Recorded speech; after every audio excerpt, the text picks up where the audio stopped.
Holocaust. Rania is a Middle East-based journalist. Not sure where you are at the moment, Rania, for Breakthrough News. Over to you, Rana, and welcome to our meeting.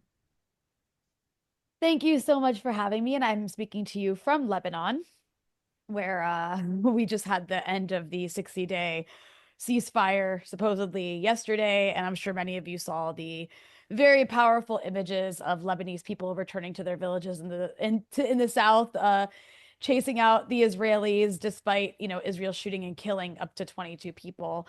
It was still a day of warmth and a feeling of some kind of victory, because people have sacrificed and lost a lot, but they have not been kicked off their land. And we saw some images of God from Gaza today that were also equally heartwarming to see people and Palestinians going back to their, homes in northern Gaza, or what's left of them, just being able to go back when Israel had wanted to, eradicate their presence forever and failed. So we should also commemorate that. But we are, I also want to say it's an honor to be speaking alongside such an all-star cast of people, and it's always a pleasure to participate in anything that Tony Greenstein puts together. So thank you for inviting me. And obviously we're here to speak on Holocaust Remembrance Day, and it's strange, isn't it, that on a day that's supposed to be about remembering the Holocaust, we're having a conversation about a genocide everybody's ignoring and using this Holocaust to justify another one. But I'm glad that we have a space where we can talk about that. And so I'm just going to kind of go through some of my thoughts and some of my notes based on just kind of like what comes to mind for someone like me, on Holocaust Remembrance Day. And yes, we're supposed to remember the horrors of the past, but also it's really important that we do what we're doing, which is to confront this brutal reality of the present. Never again wasn't meant to be this empty slogan wielded by the powerful to justify new atrocities. It was meant to be this commitment to preventing the repetition of genocide, and to go further, apartheid and ethnic cleansing, no matter the victims, no matter the perpetrators. Yet today, the lessons of the Holocaust have been distorted, have been manipulated, weaponized to fuel the very crimes they were meant to prevent. I don't think I'm telling you anything new when I say that.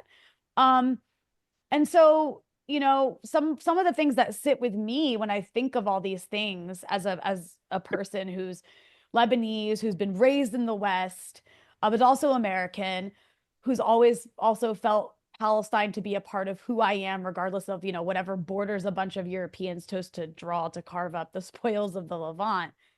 With all that in mind, one of the distortions that's kind of at the front of my mind when it comes to when we talk about the Holocaust, and also confronting what Zionism has done, is how Zionism has really tried to hijack Judaism. But I want to hone in on the impact that has had on Arabs.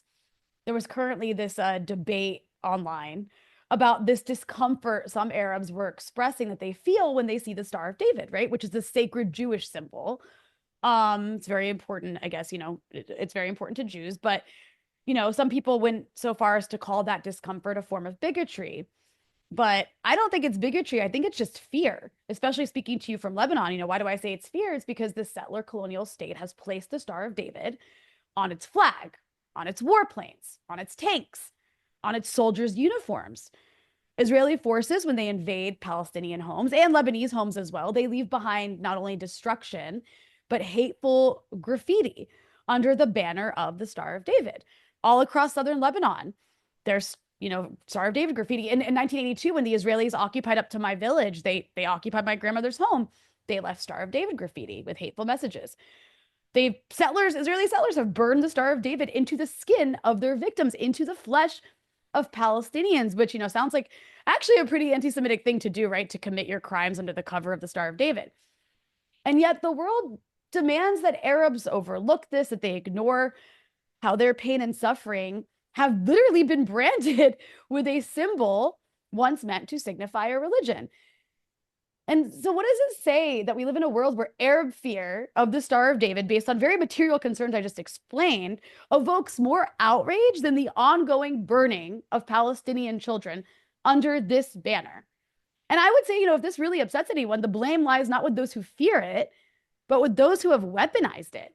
And this distortion that I'm talking about extends beyond symbols. The West, which is, as Ghada reminded us, perpetrated and enabled the Holocaust. Not Arabs, the West did that.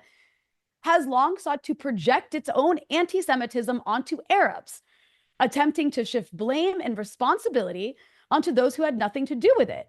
Arabs did not commit the Holocaust. Yet today, we're treated as though we have to pay the price for Europe's crimes, specifically Palestinians first and foremost.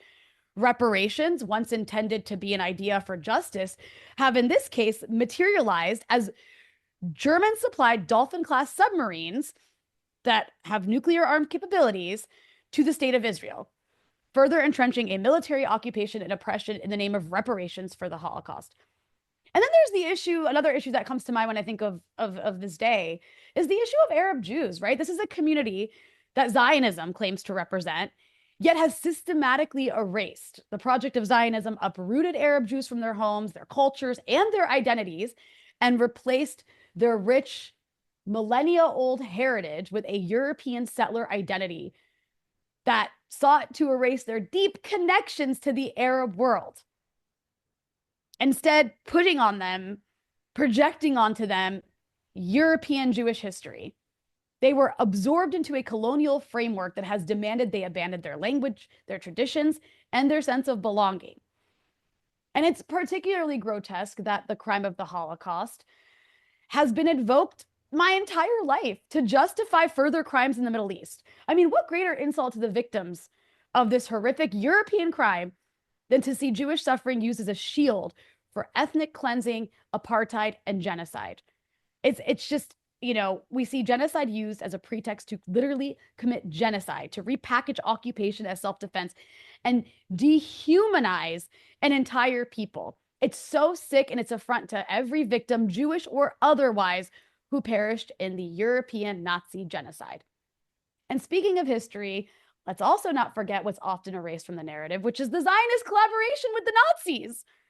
And to that, I just want to pull out Tony's book, which is one of my favorite books, Zionism During the Holocaust. I seriously, a friend of mine, a very close friend of mine here in Lebanon, has passed this book out to people because it's such important documentation of something that's never talked about, ever talked about, is the way that Zionist leaders engaged in deals with the Nazi regime. They prioritized their nationalist goals over the lives of millions of European Jews.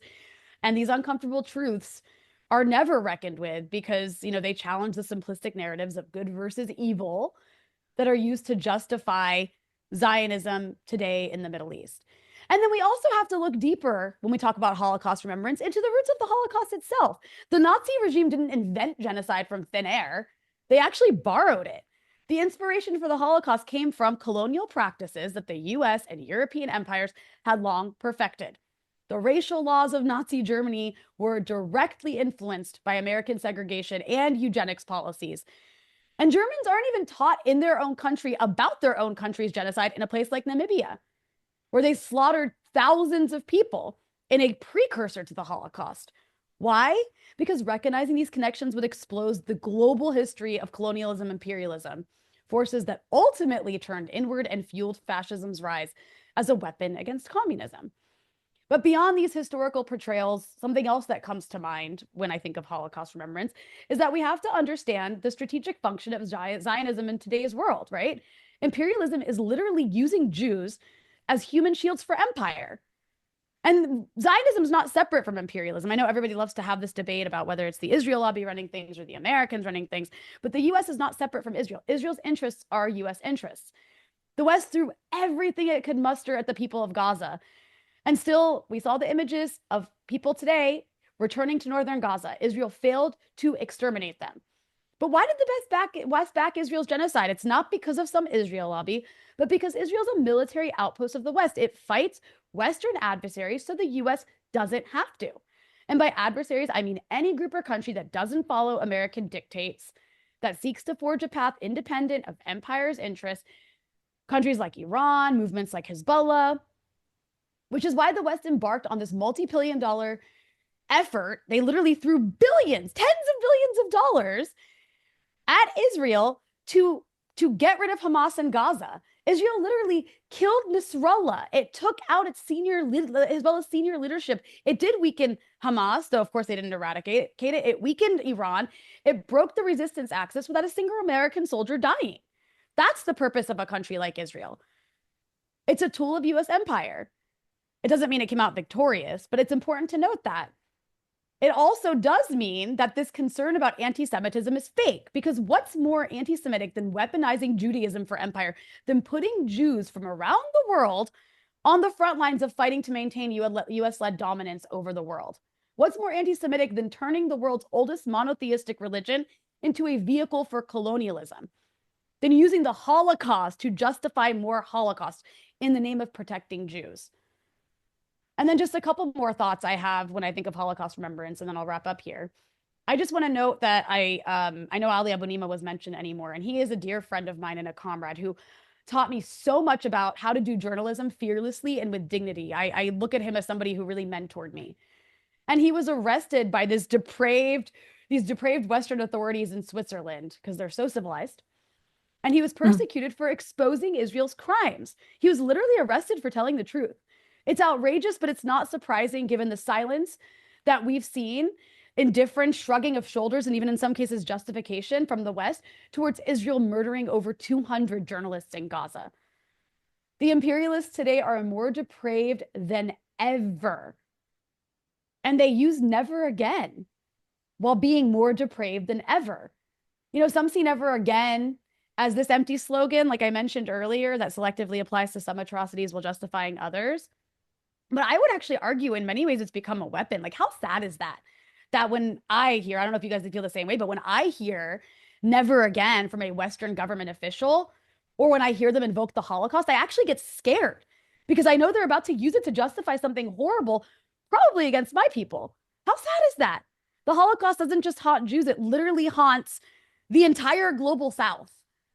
Never again should not and cannot mean safeguarding one people's dignity at the expense of another's annihilation. It should be obviously never again for anyone, never again to genocide, to apartheid, to colonialism, to ethnic cleansing, whether in Europe or Palestine or anywhere else in the world. And to actually honor the victims of the Holocaust is to fight for justice, not just for the past, but for the genocide happening today. It is to recognize that the same forces that enabled the Holocaust, racism, settler colonialism, imperialism, are alive today, and they have to be resisted in all their forms. And that means we can also never forget what they did in Gaza, what they're still doing to Gaza. We can't let all those martyrs have died in vain. We should be letting the losses fuel revolutionary potential around the world. Because like I said, the imperialists are more depraved than they've ever been. They showed us that in Gaza. That will literally be the future standard of what punishment against defiance looks like. They have this division of humanity that's never been more stark. They treat the global South like actual garbage. So dismantling imperialism, dismantling its division of humanity, and also that comes with dismantling Zionism, is a requirement for the future sustainability of this planet and of humans in general. And that, of course, includes the liberation of Palestine. But Gaza is not going to be the end in terms of the horrors that we've seen. So I think in many ways, this is an opportunity for genuine never again. Otherwise, they'll turn the whole world into Gaza, like anything to snuff out defiance against their rotten system. And I guess, you know, that's where my mind goes when I think of Holocaust remembrance. I appreciate you all listening to that. Thank you. Thank you. Thank you very much, Rana, for that fearless narrative.